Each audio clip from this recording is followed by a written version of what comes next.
Welcome to the History of Nerds United podcast. I'm your head nerd, Brendan. Thank you so much for being here. Author Abbott Kahler returns to the podcast. Talking to Abbott is just always fun. It's easy. And her new book, Undone, is so ridiculous. We call it bonkers. The tagline is just going to be bonkers because it is. You're actually going to hear more about it because Ron Howard has a movie coming out that's on the same story. Abbott didn't write it. She probably should have. Somebody tell Ron. I don't want to give too much away. This is going to be a shorter episode because Abbott and I sat down. I'm like, I don't want to give anything away. This is so crazy. I want people to hear as much about it for the first time when they read it. So, probably only going to be a little bit shorter than normal, but still a wonderful time. Can't wait for you to hear it. So, let's get to it right now. And here we are again with author Abbott Kahler and her absolutely bonkers book. We've already talked about it, Undone. Abbott, thank you so much for coming back. Thanks so much for having me, Brendan. Now, do I still need to say formerly known as Karen Abbott, or do you think we've fully gotten away from the old name? This is my first nonfiction book under Abbott Kahler, so fine to say formerly writing as Karen Abbott. I still answer to it. It's all fine. So yes, formerly Karen Abbott. Now, I have to say, I think this book is going to catch fire, but as you just said, this is your first nonfiction book under that name, but I think we need to bring up the book that you just did right before this that I'm not going to say I read it. I'm not going to lie to you, Abbott, because you know I don't read fiction. However, that's right. I bought it immediately for my fiance. Oh, that's sweet. So I still did my part, I think. But where you end, I saw it everywhere. How was that entire process for you? You happy with how that turned out? First of all, thank you for buying it for your fiance. I really appreciate that. I hope she wasn't too creeped out by it. The cover alone creeped. It was a lot of fun. You know, fiction is an entirely different beast than nonfiction. You know, nonfiction has I think it's much easier in certain ways. You know, you really can't write bad dialogue in nonfiction. It's all out in the historical record. You can't really go wrong with a plot twist. You know, the story is already there as it happened in history. But, you know, nonfiction has its frustrations. You know, I always say that dead people don't always do what you want them to do. You can't move things around. You can't make things more convenient. And so fiction has a lot of really wonderful and exhilarating possibility and freedom, but it's also, rife with pitfalls and places where you can take a wrong turn. And I have really had a lot of fun with it. I am under contract to write another novel. I'm thinking about that right now. But as soon as I finished promoting Where You End, I had to jump in and finish Undone because Ron Howard's movie is coming out about the same topic. That's a really good question. I want to get to the movie in a second, but I know I've talked to authors who, like you, have done nonfiction, then done fiction and gone back. And some of them have said writing fiction makes you a better nonfiction writer because it just kind of puts other things in your head, put others' ideas. Did you find the same thing that when you came back to nonfiction, you were looking at it in a different way, or was it, right back to the drawing board? Yeah, I mean, fiction was actually always my first love. When I was a kid growing up, I would write fiction. I would read fiction. I almost still exclusively read fiction. I read very little nonfiction, to be honest with you. And I always found a way to try to use the techniques of fiction while staying within the parameters of nonfiction. And you can do that if you have the proper archival source material for nonfiction. But I do think reading fiction makes you a better nonfiction writer because you can learn how to create cliffhangers, create tension. You learn to look for a compelling detail. And I think it's something that every nonfiction writer should, add some good novels to your reading list. Yeah, definitely. Now, Undone, I loved it. I've told everybody about it. And once again, I'm just going with bonkers because we've already talked about this. Like, I don't want to ask any questions that are going to give anything away because it was, especially after the setup, you get there and you're just like, wait, what? Huh? No. She's making it up. She has to be making it up. So let's start from the beginning. How did you first even learn about this story and decide to write about it? About 12, 14 years ago, I was researching an entirely different book, just perusing newspaper archives. And I came across a newspaper article from 1941 that had the most bonkers, I guess I'll use that word again, the most bonkers headline I think I've ever seen in my life. And I'm going to just read that to you so you can see why I sort of dropped everything and became obsessed with this story. Here's the headline. Quote, was Dr. Ritter with his steel teeth poisoned in paradise? Was Baroness Eloise, known as Crazy Panties, who ruled the island with a gun and love, murdered by one of her love slaves after she had driven the other to his death? And why is Frau Ritter going back to what she once called Hell's volcano, the mystery of the Galapagos island which Germany covets, to be solved at last? Crazy panties, steel teeth, Hell's Volcano. I sort of pivoted right away and I said, this is the book I need to write. And my publisher at the time said, no, it doesn't take place in America. It doesn't feature any Americans. We want a book about American history from you. I went to another publisher. I wrote a book. I wrote a couple books in the interim. Finally went to another publisher and they said no again. And I said, well, let me reconfigure this. I'm going to expand my cast of characters and really include the American explorers who got enmeshed in this mystery.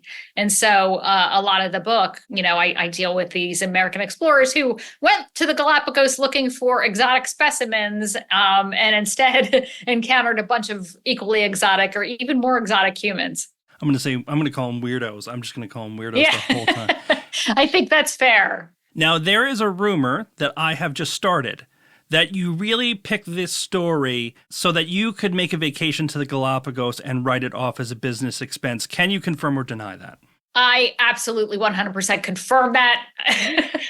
I always pick my book subjects based on where I can travel and write off. No, I've never been to the Galapagos. It hadn't honestly even been on my radar. I always thought of it as sort of this exotic place that maybe I would get to one day, but it was never on my list of places I must go to immediately. But once I began reading about the islands and the history, and especially the story in the island of Floreana, I wanted to go. And I only did go to Floreana. It took me 2 full days from New York City, trains, planes, automobiles, buses, ferries, a crazy amount of travel, 2 full days before I got to Floreana, which is in the southern part of the islands. And I only was there. I didn't go to really explore any of the other islands. I spent about 5 days on Floreana and had some very kind people give me tours of where these European exiles lived in the 1930s and told me stories about, that had been passed down among Ecuadorian citizens about exactly what happened on Floreana all those decades ago.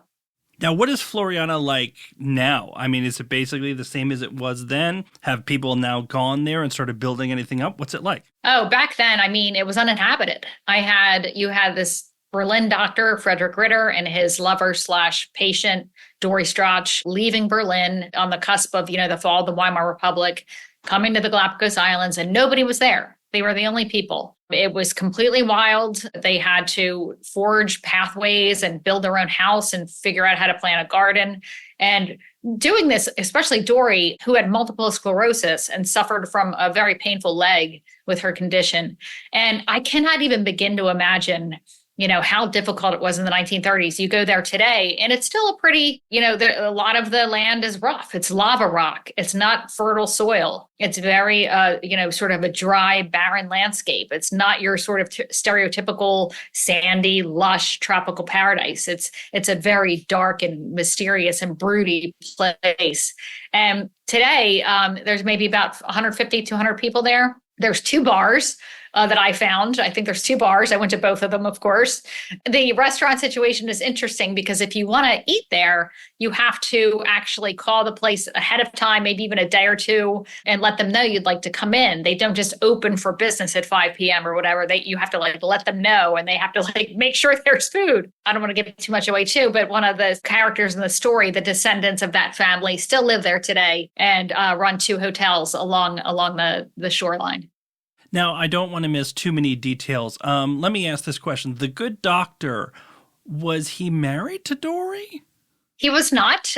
He was married to a woman back in Berlin. She was an opera singer. They had a volatile relationship. I should say, Frederick Ritter was a very fascinating person. He had served in the First World War. He suffered post-traumatic stress disorder without a doubt. The war changed him. He began thinking about, developing a different kind of philosophy where he abhorred violence, or so he said. This would come into question later on.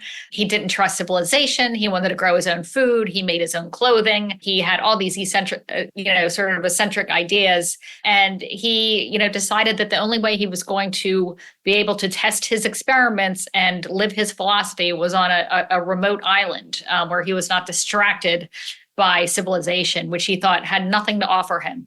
that entire relationship by itself probably could support its own book. I mean, you have other people that we're about to talk about, but when you look at the two of them, and again, we haven't even uncovered some more of the background. We're going to leave it for everybody. That entire relationship could probably support its own book, couldn't it? Absolutely. And they were both pretty prolific writers, fortunately. So Undone has a lot of the back and forth of what was going on in their relationship at any given time. And it was a fascinating relationship because here you have this woman, Dory, who they both left their spouses. She had been married also.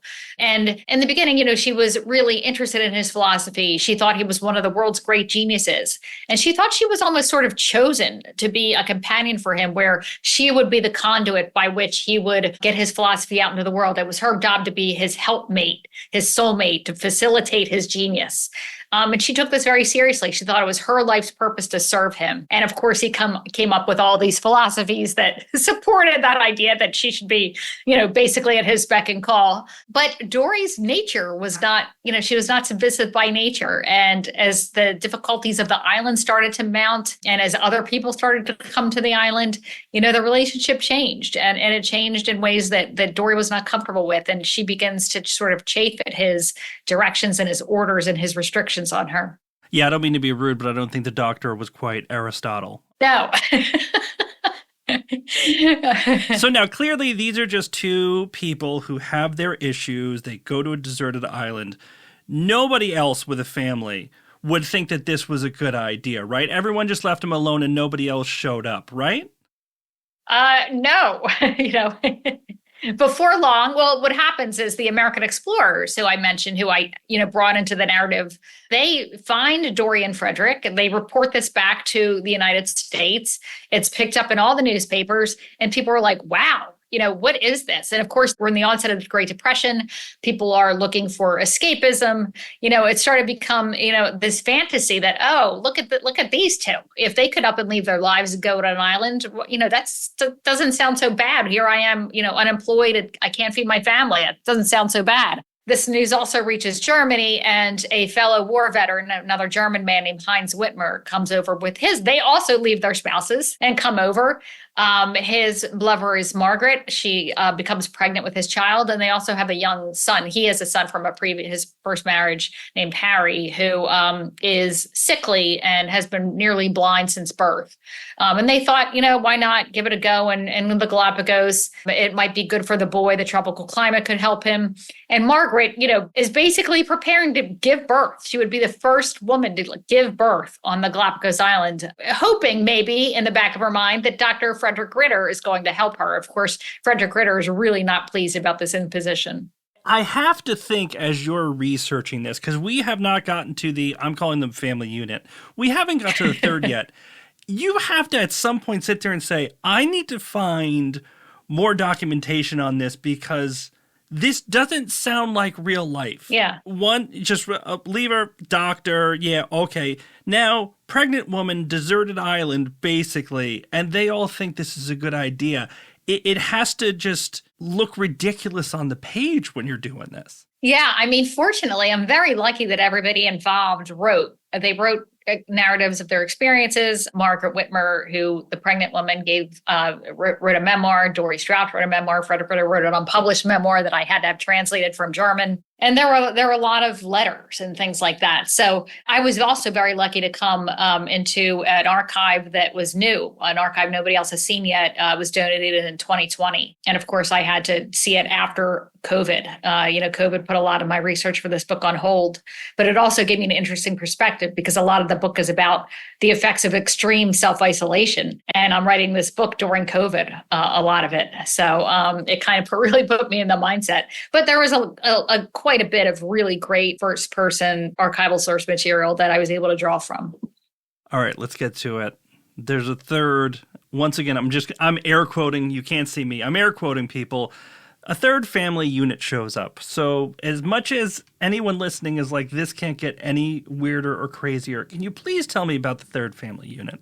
I'm really enjoying your euphemism of family unit. It's so quaint.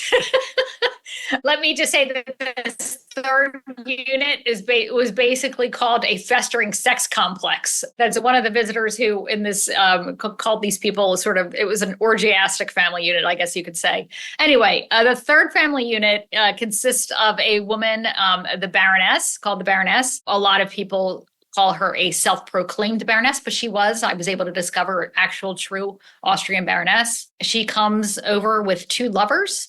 She had been married at the time, but had two lovers. Her husband seemed to travel a lot and basically was probably happy to be rid of her. She had two lovers, one of whom was sort of the higher up in the hierarchy of her affections, and the other sort of demoted occasionally. And also lucky enough to travel over from Paris, where she was living at the time, with an Ecuadorian contractor. He was a native Ecuadorian who she thought would be useful in translating and working on sort of the logistics of building her hotel. Her idea was that she was going to go to Floreana Island and build a Miami-style tourist hotel for wealthy Americans. You can imagine that Dr. Ritter, Dory, and the Whitmers, who basically just wanted to live in peace and quiet with their family, and Ritter to write his philosophy, they really did not take too well to the idea of a Miami-style tourist hotel on Floreana. I swear to God, when you write in the book that she was going to open up a hotel, I went back 2 or 3 pages because I thought Abbott missed a section. There's got to be somehow explaining how this woman would think that this was a good idea or even doable on a completely deserted island that took days to get to. And I'm like, no, she just thought it was a good idea. There's no reason it would be a good idea, but she was just kind of the type of person where reality didn't matter, did it? No, not often. No. I mean, the thing she had going in her favor was that we're coming off the 1920s when this sort of exotic international travel started to become available to people who had money. And if you still had money when the Great Depression was, underway, which was, of course, not a lot of people, but if you did, you took these sort of lavish world cruises. It was sort of the era of like these, world cruises where they would go to several stops in the South Pacific. It wasn't just point A to point B like in, yesterday. You were making several stops. It was taking months. It was kind of a big draw for people who had that kind of time and money. And the Galapagos began to be a very important destination, and especially Floreana. At one point in, a couple of years down the road when things are getting crazier and crazier, Floreana and the settlers, these exiles, actually are listed on cruise itineraries as a must-see stop. So they become their own tourist attraction. It's kind of received with mixed reactions by them. On the one hand, first, these people, when they live in solitude and live off the land and sort of rely on their own self-sufficiency to thrive on the Galapagos, but they start appreciating what the Americans are bringing, what these wealthy tourists are bringing. It's like food, seeds, tools, hunting materials, and they start competing. They start competing for these kinds of things, and it becomes particularly a contest between Dr. Frederick Ritter and the Baroness to see who can get the most stuff. Which I think is, in the case of Frederick, is just a really wonderful example of hypocrisy. Well, I do find that would be a very interesting thing, having visitors, because from a scale of 0 to a whole hell of a lot, how much nudity do we have going on at this time? We have a hell of a lot of nudity, Brandon. I'm really happy to report to you. But interestingly, in the movie, Sydney Sweeney she's actually playing Margaret Whitmer. So she's really playing against her usual quote unquote, her sexy type of a role she usually takes. She's playing a very serious woman who is mostly concerned with raising her family and dressing modestly. There's really no salacious aspect to her character in this story. You know what? We'll come back to the movie. I have a lot of questions about that, but we'll come on back to it. The last thing I want to do just for the book, just do a quick rundown, because I created a list in my review of the book. And I just would like you to verify this list. We're not going to say who, what, or anything like that. But I said, the book is bonkers. Here's 10 things that I'm going to tell you are in the book, and you just verify for me. Here we go. Spouse swapping, Hitler, volcanic eruptions, murderous cows, actual murder, probably, drowning shipwrecks, tons of nudity, we already covered that, tons of sex, covered that, and bad philosophy. Do you want to argue with any of those 10 things? The swapping is an interesting one because there are propositions of swapping. There were rumors of swapping. Do I have any definitive proof of swapping? I would say no, but I do have a picture, a very suggestive picture of the Baroness and Friedrich looking at each other in a way that suggests that they might be a little bit more familiar with each other than Dory or the Baroness's lovers might like to think. Listen, just because we can't prove it, I think we can make a solid guess. As the person who didn't do the research, I'm going to make that solid guess that we can go with yes for that one. Okay, we can go with yes. And we do have Margaret Whitmer on the record saying that the Baroness has invited all of the men to her wigwam. Yeah, I can't. The Baroness, oh my God, that is... Well, let's go with it, right? You've written the book. It's fantastic. Is Ron Howard calling you every night saying, Abbott, how does this work? How should I do this? How should this scene happen? He's got to have you on speed dial at this point. I really wish that were the case, but, he apparently had the idea for this story. He's been as passionate about it as long as I have, apparently. He's been wanting to do it for a very long time. Just sort of a weird coincidence of timing.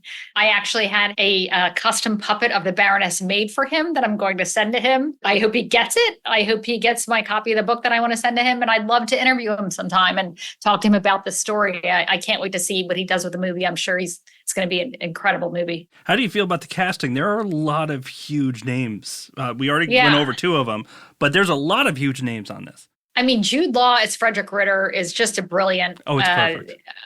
He's perfect. I think he's just going to capture that mix of egoism, vulnerability, and just that repressed, simmering anger, that he sort of brings to a lot of his characters. I think he's going to be perfect.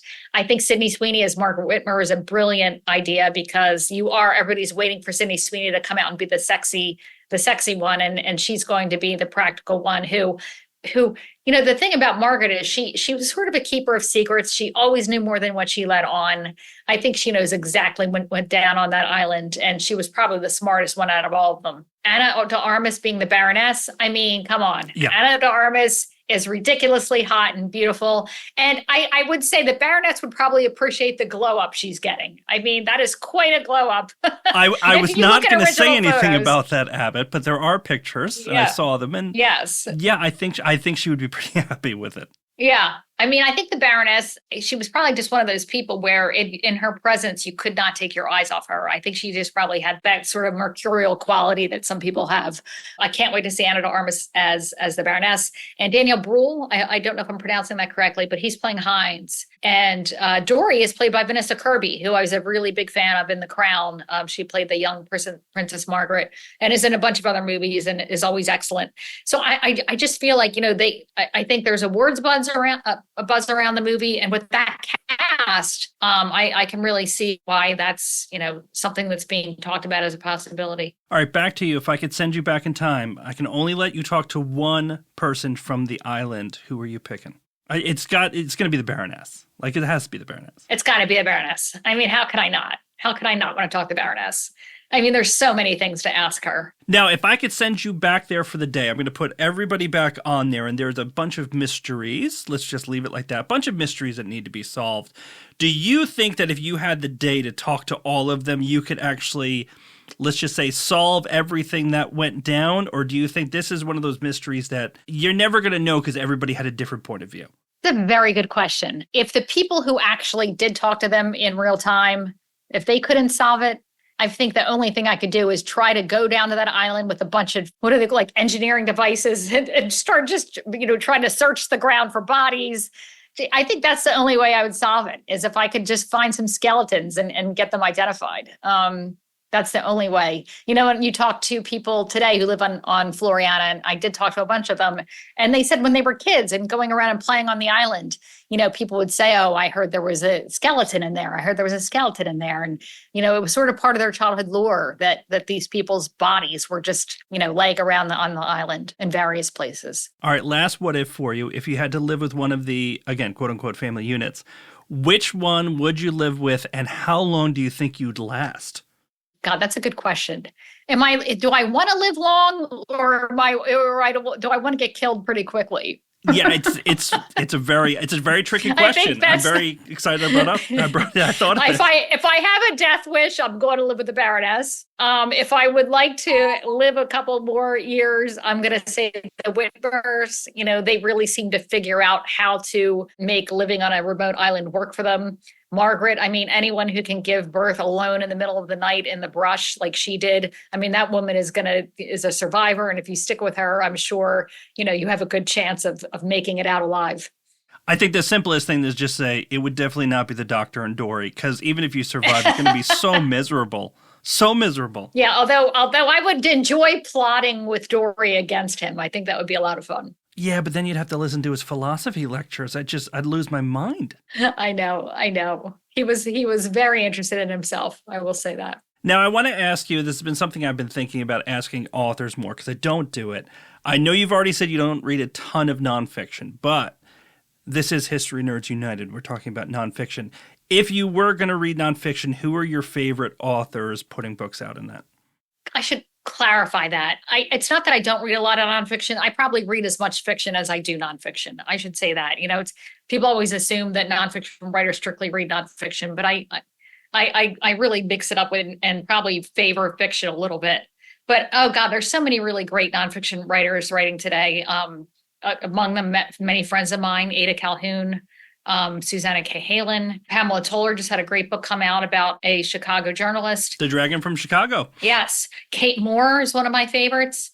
Eric Larson, of course, who's a friend and also needs no introduction at all. Matthew Goodman is really great. Deborah Blum. God, I could go on and on and on. So many. Sarah Weinman has written some great true crime that I really like. Well, what I would recommend to listeners, if they really want your list, is just to go to your Instagram, because you seem to hang out with everybody. Oh, okay. That's very sweet. Oh, I should forget Debbie Applegate. I hang out with her, and she's God. Her biography of Polly Adler is stellar, and I've been a fan of hers for years. Also, I should say Hampton Sides, Susan Orlean, both of whom blurbed this book very generously. I should stop talking because I'm going to keep leaving people out, but the list is long. Well, we'll just say, we'll put a note in here saying that you actually had a 15-minute long list and we had to cut it down. And that way anybody says anything can be like, those idiots cut it out. I don't know what they're doing. Exactly. I'll cover all my bases. Now, listen, this is the last question. I ask it, and I feel like this is like the easiest one to say, but people say history is boring, right? And then you've got Eden Undone. What else is there left to say for somebody who's like, it sounds kind of crazy, but I don't know. What would you say? And now that you can say you have a fiction book sold like hotcakes, why should they read Eden Undone? I think if people always say stranger than fiction. This book really is stranger than fiction. I think it's the craziest nonfiction story I've ever come across, which is saying a lot, because I sort of gravitate to crazy nonfiction. If anybody thinks, history is boring, I invite them to spend an afternoon on the island of Floreana in the 1930s when the Baroness is chasing you with her machete and a gun, and see how long you're bored. Well, Abbott, it is as bonkers as we've been saying it is. I can't recommend it enough. And once again, thank you so much for coming on to talk about it. Thank you so much, Brandon. It was so much fun to chat with you. And that's it for this episode. Abbott, thank you so much for being here. Eden Undone, trust me, people, you need to read it. People are going to be talking about it. It is that good. Hit us up, Twitter, Instagram, Facebook. Don't forget the YouTube channel. Until next time, nerds, stay cool. History Nerds United.